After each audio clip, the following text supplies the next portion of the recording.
Hey there, I'm Luke the Cooking Camper. Here is Zena the Glamper Camper. Today we're at the Colorado National Monument near Grand Junction, Colorado. Now today we're going to be making pepperoni pizza chicken, but take a look at that view.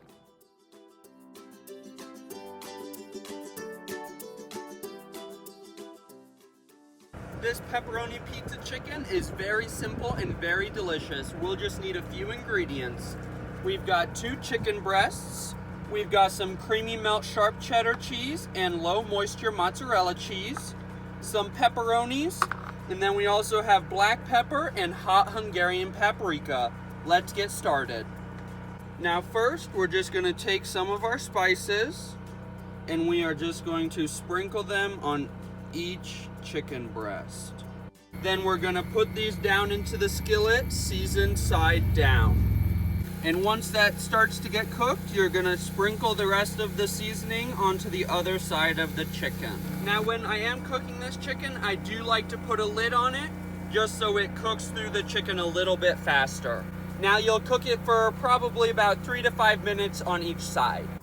And you'll also need a 1/4 cup of water that you can just dump right into your chicken to help keep it moist while cooking. And now the chicken is almost finished, so I'm just gonna prep some of our pepperonis.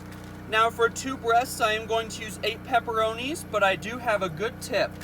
When you buy them, there's no way I'm ever gonna use this whole package, so you can take out however many you need and put the rest in the freezer.